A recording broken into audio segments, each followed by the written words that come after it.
Donald Trump used one of the most famous rivalries in college football to campaign this weekend in a state that is shaping up to be potentially one of the most competitive primary elections in 2024.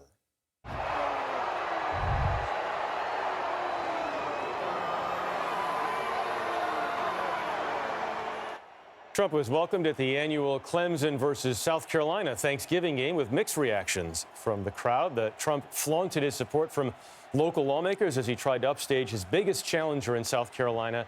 That would be Nikki Haley.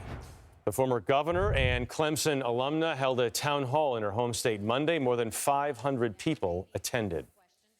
Eugene Scott joins me now. He is a senior politics reporter at Axios. Eugene, this was one of Haley's biggest crowds. How much does she think, or do we think, South Carolina can help her? Well, she's hoping significantly. You know, it is a state that changed the game for Joe Biden when he was running for the White House, but it also is a state that's been really influential in the Republican primary. And Donald Trump's popularity in the state and the endorsements he has received from influential lawmakers in South Carolina are viewed as part of the reason why he eventually became the nominee. Right. So Trump was brought onto the field at the South Carolina football game by the state's current governor. He also has support from a number of other profile endorsements in the state, including Senator Lindsey Graham. As you know, I guess the other part of that question is if Nikki Haley doesn't perform well in South Carolina, it doesn't look good for her. Well, she's having a hard time, obviously, right now, closing this gap. And if she doesn't perform in South Carolina, the state that put her on the national stage in politics, I'm sure some donors are going to wonder how much national appeal will she have. And so this race, this primary in particular, is really important to her because these are the people who know her best and should be easiest to convince that she has what it takes to be the leader of the country.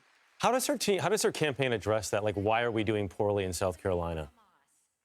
Well, they understand that Donald Trump's incredibly popular. And when you look at some of the people that reporters have spoken to in South Carolina here at Axios and at CBS, I imagine as well, people aren't saying they don't like Nikki Haley. They Yeah. just like Donald Trump more.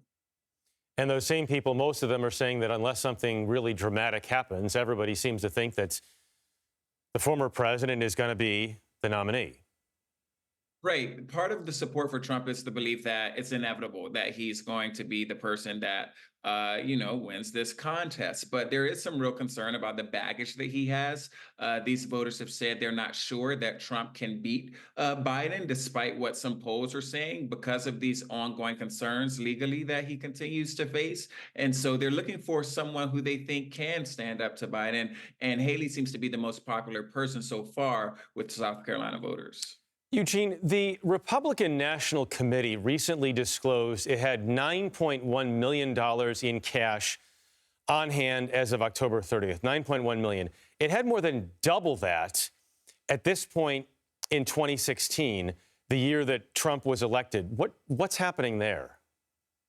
Trump has gotten in so much legal trouble since then. And there's been real concern from donors that many of their dollars are going to support his legal cases instead of building up the Republican Party, especially in the states. We're seeing in state capitals across the country that Republicans are having a very difficult time finding the funds to address the needs that they have to be effective even in local elections. And so giving to the RNC as a whole just isn't proving to be the best use of money for those who want to see Republicans take more control in Washington and state capitals across the country. What's the RNC's approach right now as we get closer to 2024?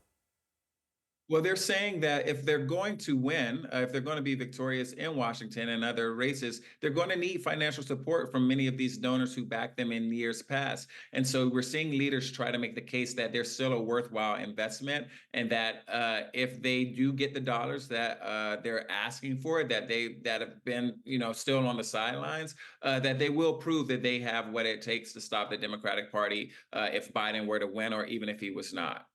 Eugene Scott, senior political reporter at Axios. Thank you very much. Yeah.